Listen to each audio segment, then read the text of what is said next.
Okay, picture this. October 13th, 1977. Lufthansa Flight 181, the Lands Hut, takes off from sunny Mallorca, Spain. On board, you've got 91 people, mostly tourists, just expecting a quick 2-hour flight home to Frankfurt, Germany. But what started as a totally routine trip was about to spiral into one of the most infamous and grueling hijackings in aviation history. Let's break down exactly what happened. Right, the plan couldn't have been simpler. A 2-hour flight, that's it. But the reality? Well, that became a 6-day, 10,000-kilometer nightmare that would stretch across continents. It was a terrifying ordeal that was going to test the will of an entire nation and, honestly, change the future of counterterrorism forever. So, the flight gets going just like any other. You know the scene. Passengers are settling in, probably thinking about being home soon. The pilot in command was Captain Jürgen Schumann, a very experienced former fighter pilot. The whole vibe on board was calm, totally normal. But just 30 minutes after takeoff, as they're cruising high over France, that calm is just shattered. All of a sudden, 2 men and 2 women jump out of their seats. They're armed with pistols and hand grenades. You can just imagine the panic that ripped through that cabin. And that's the horrifying announcement that crackled over the plane's loudspeaker. The leader, a man calling himself Captain Mahmoud, storms the cockpit. In an instant, Flight 181 becomes a flying prison, and the lives of every single person on board are hanging by a thread. The hijackers forced the plane to land in Rome to get more fuel, and it's there, on that tarmac, that they finally revealed that this was no random act of terror. Oh no! This was a calculated move in a much larger, much more violent political struggle that had already brought West Germany to its knees. You see, the hijackers were actually from a Palestinian militant group, but they were working in solidarity with the Red Army faction, the RAF. Now, the RAF was a notorious West German terrorist group. They believed the state was totally oppressive and wanted to bring it down with a campaign of, well, urban guerrilla warfare. And their demands? They were crystal clear. They wanted the immediate release of 11 imprisoned RAF leaders, 2 Palestinian militants who were being held in Turkey, and a cool $15 million in ransom. And the threat was simple. If the demands weren't met, they'd blow up the plane and everyone on it. Now this slide really puts it all into perspective. It shows you the absolute climate of terror that was gripping West Germany during this period they called the German Autumn. The RAF had already murdered a federal prosecutor and a bank chairman. And just weeks before this hijacking, they had kidnapped a major industrialist, Hans Martin Schleyer. So you see, the hijacking wasn't some isolated event. It was their final, most desperate move to force the government's hand. But the West German Chancellor, Helmut Schmidt, flat out refused. The government was still haunted by what happened at the 1972 Munich Olympics, where a botched negotiation led to the deaths of 11 Israeli athletes. So, learning from that awful failure, Schmidt made a really tough choice. West Germany would not negotiate. They would not bow to terrorism.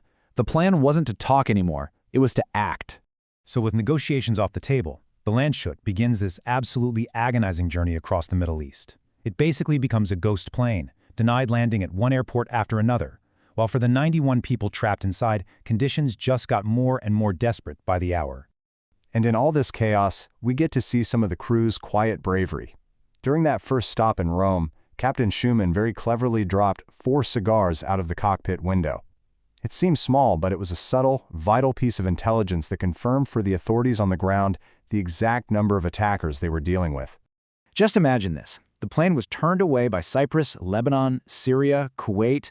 Some countries even blocked their runways to keep them from landing. With fuel running dangerously low, the hijackers got more and more erratic, and the psychological torment for the passengers just intensified with every single hour. After finally landing in Dubai, the horror just reached a whole new level. The plane sat on the tarmac for 3 days in scorching 49 degrees Celsius heat. That's 120 degrees Fahrenheit.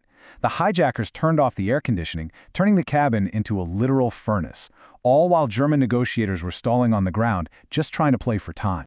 From Dubai, they flew to South Yemen. After a pretty rough landing, the hijackers sent Captain Schumann outside to check the landing gear. He managed to speak for a moment to a military officer on the ground, pleading for help. As he turned to go back to the plane, he spoke these chilling words. And they did. As soon as Captain Schumann got back on that plane, Mahmoud, the leader, forced him to his knees in the aisle. Right there, in front of all the passengers, he executed him with a single shot to the head. That shot, That was the beginning of the end. From Yemen, the plane flew to its final destination, Mogadishu, Somalia. But as the hijackers were literally dumping Captain Schumann's body onto the runway, a secret plan was already kicking into high gear. West Germany was deploying its elite counterterrorism unit, the GSG-9, for a mission codenamed Operation Fire Magic. Okay, so the rescue plan had to be flawless. There was zero room for error. It came down to 4 key steps. First, create a diversion to draw the hijackers' attention. Second, use these newly developed stun grenades to blind and disorient them. Third, storm the plane through its emergency exits. And finally, neutralize the threat before they could blow up the plane. To get ready for the assault, the Germans used some masterful deception. They actually told the hijackers their demands had been met, just to buy time. Meanwhile, the Somali Air Force flew training exercises all day long to mask the sound of the GSG-9 team landing nearby under the cover of darkness. Pretty clever, right? The hijackers issued their final deadline. It was do or die. They started dousing the passengers in alcohol, threatening to turn the whole plane into a giant inferno. The clock was ticking. After more than 100 hours of sheer terror, the game had to end right now. And at 2:05 in the morning, the operation is a go. Somali soldiers light this massive bonfire off to the side. That's the diversion. And below the plane, 30 GSG-9 commandos move into position, just shadows in the dark, waiting for the signal. Then, bam! Pure chaos. A blinding flash, a deafening bang, the stun grenades go off. The terrorists are completely stunned, totally disoriented. Doors are blown open. Commandos storm the cabin, yelling, "Get down! Get down!" It was swift. It was absolutely brutal. Bullets fly through the cabin. 3 of the 4 hijackers, including their leader Mahmoud, are killed instantly. The 4th is captured. The total time for the entire operation? 7 minutes. And all 86 remaining hostages, they were safe. Well, the news of the rescue sent shockwaves all around the world. It was an almost unbelievable success story. But the story wasn't quite over.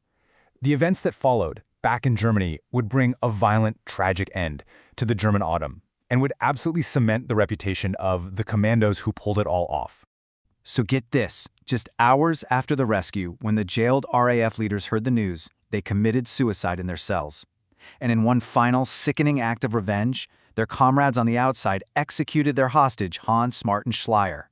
This was the end of the bloodiest chapter in West Germany's post-war history. The rescue of the Landshut was, without a doubt, a stunning success.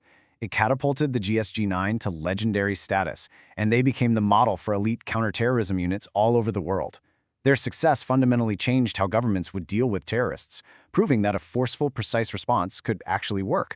But it also left the world with this really difficult, enduring question.